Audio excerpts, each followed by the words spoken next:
మన తెలుగు సినిమాల్లో ముఖ్యంగా స్టార్ కమర్షియల్ మూవీస్ లో ఫ్యాన్స్ అందరూ ఈగర్ గా వెయిట్ చేసేది హీరో ఎంట్రీ సీన్స్ అన్నమాట. అన్ని సినిమాల యందు మన తెలుగు సినిమా హీరో ఎంట్రీ సీన్లు వేరే అని చెప్పొచ్చు అనమాట. వాటిల్లో నాకు విపరీతంగా నచ్చినాయి అండ్ ఆల్సో థియేటర్స్ లో నేను విజిల్స్ వేసే రేంజ్ లో ఉన్న ఎంట్రీ సీన్ల గురించి వాళ్ళు మాట్లాడేస్తున్నారండి. ఇందులో ఉన్న ఫస్ట్ మూవీ అత్తారింటికి దారేది. గబ్బర్ సింగ్ తర్వాత పవన్ కళ్యాణ్ గారికి ఆ రేంజ్ ఇంట్రో పడతా నేను జనరల్ గా అనుకోలేదు. అండ్ ఆల్సో అత్తారింటికి దారేది కూడా ఏదో చిన్న క్లాస్ మూవీ కదా, పెద్దగా ఉండదు అనుకున్నా. బట్ ఈ సినిమాలో ఉండే ఇంట్రడక్షన్ సీన్ మాత్రం వేరే లెవెల్. నాకైతే మాత్రం 2013 లో థియేటర్ చూస్తుంటే ఈ ఎంట్రీ హాలీవుడ్ రేంజ్ లో అనిపించింది. ఆ కలర్, ఆ లైటింగ్, ఆ సినిమాటోగ్రఫీ, ఆ fight sequences and also Pawan Kalyan గారికి ఇచ్చే ఎలివేషన్స్ మామూలుగా ఉండదు. ఆయన ఎంత స్పీడ్ గా ఫైట్ చేస్తున్నాడు అంటే అక్కడ ఉన్న వాళ్ళకి అర్థం కాకుండా వాళ్ళు రీవైండ్ చేసుకొని చూస్తే తప్ప వాళ్ళకి అర్థం కాలే అన్నట్టు అంత బాగా ఉంటుంది ఫైట్ సీక్వెన్స్. నేనైతే అత్తారింటి దారేది లాంటి సినిమాలో ఇలాంటి ఇంట్రో ఉంటుందని సచిన ఎక్స్పెక్ట్ చేయాలన్నమాట. థియేటర్ లో very well surprise. Next goes to Bengal tiger. ఈ సినిమా కోసం థియేటర్ కి వెళ్ళినప్పుడు నేను ఒక్కనే ఖాళీగా కూర్చున్నాను అనమాట. చాలా ఖాళీ థియేటర్ ఉండే. సినిమా స్టార్ట్ అయిన తర్వాత ఒక చేతిలో గన్ను పట్టుకుని పొలాల మధ్యలో కామ్గా కూర్చున్న రవితేజను చూసి ఏంటబ్బా ఇలా ఉంది అనుకున్నా. కాకపోతే ఎప్పుడైతే రవణ అలా పొలాల మధ్యలోకి నడుస్తూ ఉంటే అడుగు అడుగుకి బురదలో నుంచి మనుషులు అలా లేస్తూ ఉంటే అది వేరే లెవెల్ హై భయ్యా. నిజంగా అయితే మాత్రం నాకు మాత్రం పిచ్చిలేసిపోయింది. అసలు ఏంటిది ఈ లెవెల్లో ఉంది అనుకున్నా. ఇంట్రోనే ఈ లెవెల్లో ఉంటే సినిమా మాత్రం రెచ్చిపోవచ్చు అనుకున్నా. కాకపోతే సినిమా మాత్రం పండబెట్టింది. బట్ స్టిల్ ఇంట్రో చాలా చాలా బాగుంది. నెక్స్ట్ గోస్ టు రేసు గుర్రం. 2013 వరకు రేస్ గుర్రం లాంటి ఇంట్రొడక్షన్ సీన్ నేనైతే మాత్రం తెలుగు సినిమాలో చూడలేదు. స్లో మోషన్ లో పరిగెత్తి వస్తున్న గుర్రాల మధ్యలోకి అల్లు అర్జున్ గారు అలా గుర్రాలని దాటుతూ పరిగెడుతూ వస్తుంటే వెనక బూచాడే సాంగ్ వస్తుంటే ఆ ఫీల్ అయ్యే వేరు. అసలు వేరే లెవెల్ లో ఉంటది. చాలా బాగుంటది అనమాట.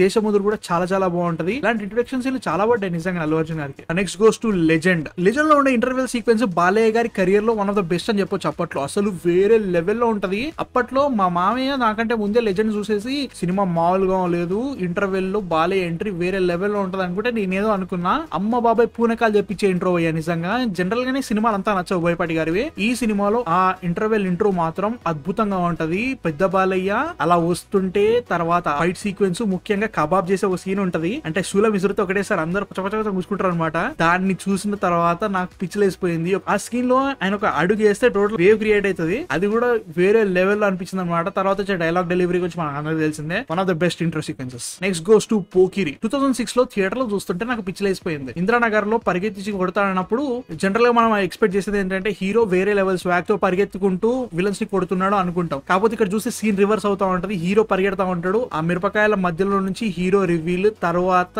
ఫ్యాక్టరీలో ఫైట్ సీక్వెన్స్, ఆ సీన్ లో వచ్చే పంచ్ డైలాగులు వేరే లెవెల్ లో ఉంటాయి. ఎన్నిసార్లు గుర్తు చేసుకున్నా గానీ Pokiri Mahesh Babu intro sequence one of the best అని చెప్పొచ్చు. Next goes to Gabbar Singh. ఒక 10 ఏళ్ళు అయింది అనుకుంటా పవన్ కళ్యాణ్ గారికి మంచి హిట్ పడి, ఒక మంచి సినిమా పడి, జనరల్ గా ఒక మంచి సీన్ పడి. నాకైతే మాత్రం అట్లాంటి ఆకలితో ఉన్న ఫ్యాన్స్ కి పసివాడు పవన్ కళ్యాణ్ అయ్యాడు అని ట్యాగ్ పడ్డ తర్వాత బ్యారన్ ల్యాండ్ పై గుర్రం మీద కన్ను పట్టుకొని పోలీస్ డ్రెస్ తో పవన్ కళ్యాణ్ వస్తుంటే థియేటర్ లో రచ్చ మామూలుగా లేదు పోయా. నాకైతే మాత్రం నేను జనరల్ గానే పవన్ కళ్యాణ్ ఫ్యాన్ కాకపోతుండే, కాకపోతే ఆ సీక్వెన్స్ మాత్రం ఎన్నిసార్లు గుర్తు చేసుకున్నా అమ్మ బాబోయ్. అలాంటి ఇంట్రడక్షన్ సీక్వెన్స్ అప్పటి వరకు చూడలేదు మనము. ఆ సీన్ లో ఉండే డైలాగులు, తర్వాత వచ్చే దేకో దేకో గబ్బర్ సింగ్ సాంగ్, అది వేరే రచ్చ భయ్యా. అసలు గబ్బర్ సింగ్ క్రియేట్ చేసిన ల్యాండ్ మార్క్స్ ఎన్ని, మైల్ స్టోన్స్ ఎన్ని, మెమరీస్ ఎన్ని. Next goes to Stalin. 2006 నాకు మాత్రం చాలా గుర్తు. మా నాన్న చాలా పెద్ద చిరంజీవి గారి ఫ్యాన్. అలాంటిది స్టాలిన్ వచ్చినప్పుడు ఖచ్చితంగా థియేటర్ కి వెళ్ళాము. అలాంటి టైటిల్ సీక్వెన్స్ లో మనీష్ శర్మ గారి సాంగ్ వస్తున్నప్పుడే వేరే లెవెల్ రచ్చ.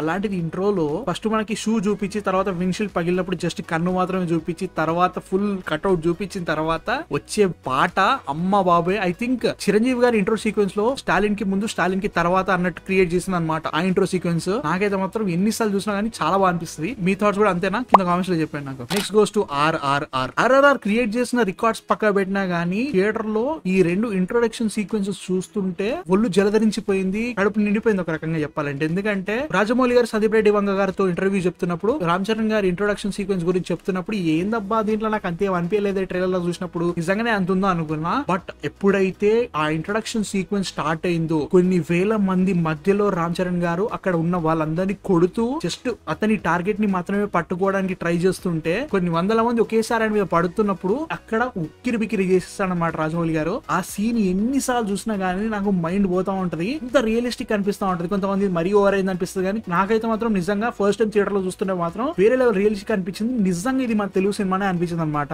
దీనికి ఎగ్జాక్ట్లీ కాంట్రాస్ట్ గా ఎన్టీఆర్ గారి ఇంట్రో సీక్వెన్స్ ఉంటది. కాపరి ఉన్నాడని చెప్పిన తర్వాత అసలు ఆ టోటల్ 180 డిగ్రీ రొటేషన్ షాట్ పడ్డ తర్వాత ఒంటి మీద రక్తం పోసుకుంటూ ఉన్న ఎన్టీఆర్ చూసి అమ్మ బాబు అనుకున్న తర్వాత పులితో ఫైట్ సీక్వెన్స్ ఉంటది. దీన్ని కొంచెం అటు ఇటు చేసినా గానీ మొత్తం తేడా కొట్టేస్తుంది అనుకునే లోపే దీంట్లో వేరే లెవెల్ డ్రామా చూపిస్తారు అనమాట. ఖాళీగా ఉన్న ప్రతిసారి జీ సినిమానో హాట్ స్టార్ నెట్ఫ్లిక్స్ ఓపెన్ చేసుకుని ఈ రెండు ఇంట్రొడక్షన్ సీక్వెన్స్ చూస్తే సరిపోతే అనిపిస్తుంది నాకైతే మాత్రం. Next goes to Chirutha. I be very honest, Chirutha release అయినప్పుడు అసలు థియేటర్ లో చూసేంత వరకు నేను రామ్ చరణ్ గారి ఫేస్ కూడా చూడలేదన్నమాట. మా నాన్న చిరంజీవి గారికి చాలా పెద్ద ఫ్యాన్ అనమాట. సో రామ్ చరణ్ గారి ఫస్ట్ మూవీ అన్నప్పుడే ఖచ్చితంగా వెళ్ళాలని ఫిక్స్ అయిపోయినాం. ఆ సీన్ చూసినప్పుడు చాలా ఏళ్ల తర్వాత గుర్తుకొచ్చింది ఏంటంటే ఇలాంటి ఇంట్రొడక్షన్ సీక్వెన్స్ ఏ డెబ్యూ యాక్టర్ కి పడనే లేదు. అసలు తెలుగు సినిమా కాదు ఇక్కడ వల్లేదు అనుకుంటా. అక్కడ పురి జగన్నాథ్ గారి డైలాగ్స్ కూడా ఎంత బాగుంటాయో. వేణుమాధవ్ గారు చీకటి పడేలోపు ఫస్ట్ షో పడిపోవాలి, టాక్ అదిరిపోవాలి అనే దగ్గర నుంచి స్టార్ట్ అయ్యి ఆ జైల్లోకి వెళ్ళి ఒక్కొక్కరిని కొడుతుంటే వాడు సడన్ గా ఒకడు ముసుగు లాగేస్తుంటే గిర్రని తిరిగి టోటల్ స్లో మోషన్ లా మరి శర్మ గారి మ్యూజిక్ పడుతుంటే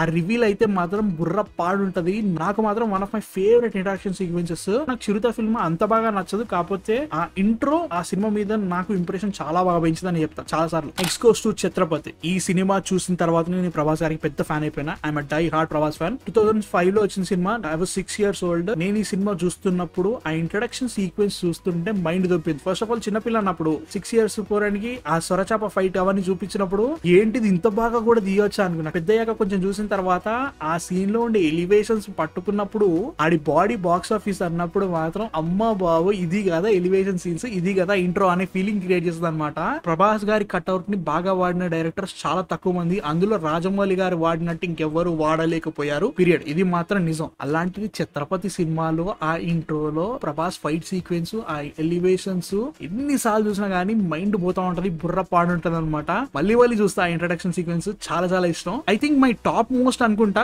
ఊసరవెల్లి. ఫస్ట్ ఆఫ్ ఆల్ నాకు చిన్న స్టోరీ ఏంటంటే ఈ సినిమా పోయింది అని ఫిక్స్ అయిపోయి నేను లైట్ తీసుకున్నా. మా మామేమో ఏం కాదురా పోదాంపా అని సెకండ్ షోకి తీసుకెళ్ళింది అనమాట. సినిమా నిద్రపోతాను ఫిక్స్ అయ్యి లైట్ తీసుకున్నా. ఇంట్రొడక్షన్ సీన్ అప్పుడు పడ్డది భయ్యా. ప్రభాస్ సీన్ మురళీ శర్మ గారికి ఎలివేషన్స్ ఇస్తూ చెప్తుంటే నెపోలియన్ హార్ట్ అనుకుంటూ నరాలు, హై టెన్షన్ వైర్లు, వాని గుండె, వాని కళ్ళు అవన్నీ చెప్తుంటే అక్కడ యానిమేషన్ లో టోటల్ ఆ బాడీ అంతా క్రియేట్ అవుతూ లాస్ట్ కి టాటూ దగ్గరకు వచ్చిన తర్వాత దట్టు డిఎస్పీ గారి మ్యూజిక్ వింటూ ఉంటే అమ్మ బాబో ఇంత మంచి సినిమాని ఎట్లరా ఫ్లాప్ చేసిరు అనే ఫీలింగ్ వచ్చింది. తర్వాత సినిమా చూసినా వేరే విషయం, బట్ స్టిల్ అమ్మ బాబే ఆ introduction sequence I think that is the best introduction sequence ever. అదే రేంజ్ లో సినిమా ఉంటే ఇంకా బాగుండదు అన్న ఫీలింగ్ అనమాట. బట్ ఎన్ని రోజులైనా ఎన్టీఆర్ సినిమాలో గుర్తుండిపోయే ఇంట్రొడక్షన్ సీక్వెన్స్ అంటే నేను ఊసర వెళ్ళని చెప్తా. సో జనరల్ గానే మన తెలుగు సినిమాలో ఎంట్రీ సీన్ అనగానే ఎన్నో ఉన్నాయన్నమాట. అసలు ఈ లిస్ట్ వేసుకుంటూ పోతే 30 దాకా వచ్చాయన్నమాట. ఇది ఫస్ట్ లిస్ట్ అనుకుందాం, చాలా ఉన్నాయి, ఇంకా చాలా మాట్లాడతా, ఇంకా చాలా పార్ట్స్ చేస్తా. దీన్ని సక్సెస్ఫుల్ చేసేయండి. ఈ వీడియో నచ్చిందో లేదో నాకు కామెంట్స్ లో చెప్పండి, లైక్స్ కొట్టేసేయండి. మన టార్గెట్ అయితే మాత్రం 25,000 subscribers. Please help me achieve that. ఇంకా చాలా రాబోతున్నాయి ఇలాంటి videos. So I hope you like it and please subscribe కొట్టేసుకోండి. నెక్స్ట్ వీడియోలో మళ్ళీ కలుస్తా. అంతవరకు మ్యాన్ ఆఫ్ ఫిక్షన్